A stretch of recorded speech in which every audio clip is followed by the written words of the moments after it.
সারদার স্বামী নির্বাচন। সেই ছোট্ট বয়সে সারদা গেছেন মামার বাড়ি শিহর গ্রামে। সেখানে যাত্রা হচ্ছে। এক আত্মীয়ার কোলে উঠে গেছেন সেখানে। যাত্রার আসরে অনেক লোক। এক জায়গায় কয়েকটি ছেলে বসেছিল। এক মহিলা সারদাকে বললেন, ওই যে ছেলেরা বসে আছে ওদের মধ্যে কাকে বিয়ে করবি রে সারু?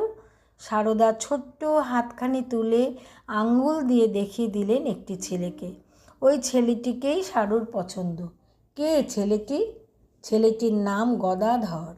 কামারপুকুর গ্রামের ক্ষুদিরাম চট্টোপাধ্যায়ের ছোট ছেলে শিয়রে গিয়েছিলেন যাত্রা দেখতে। হুগলি জেলার কামারপুকুর গ্রামে ক্ষুদিরামের বাড়ি। সত্যবাদী ব্রাহ্মণ। সত্য রক্ষার জন্য পূর্বপুরুষের ভিটে ছেড়ে এসে উঠেছিলেন কামারপুকুরে। এখানে ঘর বেঁধে বাস করছেন। তীর্থ দর্শনে গয়ায় গিয়ে স্বপ্ন দেখেছিলেন স্বয়ং নারায়ণ তার ঘরে আসছেন ছেলে হয়ে। তার স্ত্রীর নাম চন্দ্রমণি, ডাক নাম চন্দ্রা। স্বামী তীর্থ দর্শনে গেলে তিনি অনুভব করেছিলেন পাড়ার যোগীদের শিব মন্দির থেকে একটি জ্যোতি এসে যেন তার উদরে প্রবেশ করেছে।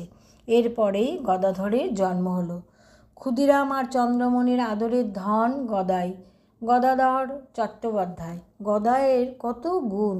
গাইতে পারেন, আঁকতে পারেন, ঠাকুর তৈরি করতে পারেন, নাটক করতে ওস্তাদ। লেখাপড়ায় কিন্তু মন নেই।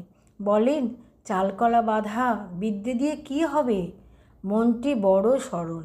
মাঝে মাঝে ঈশ্বরের ভাব হয়। লোকে মনে করে অসুখ হয়েছে। 17 বছর বয়সে দাদার সাথে গদাধর আসেন কলিকাতায়। বাবা মারা গেছেন। গরিবের সংসার, পূজা আর্চা করে যদি কিছু আয় হয়তো সংসারের উপকার। 20 বছর বয়সে দক্ষিণেশ্বরের ভবতারিণীর পূজার কাজ শুরু করেন। মা কালীর পূজা করতে করতে তার মনে প্রশ্ন ওঠে, কে এই মা? চৈতন্যময়ী না শুধু পাথরের প্রতিমা? যদি চৈতন্যময়ী প্রাণ মা হন তবে কেন সাড়া দেন না? সাড়া তাকে দিতেই হবে। মন প্রাণ ডুবিয়ে দেন ভাবের মায়ের আরাধনায়, তাতেও সাড়া মেলে না। ঠিক করে ফেললেন সাড়া যদি নাই দেন তো কালীর ঘরের খাড়া দিয়ে নিজেকে শেষ করে ফেলবেন। পাষাণ প্রতিমা জীবন্ত হলেন, দেখা দিলেন গদাধরকে।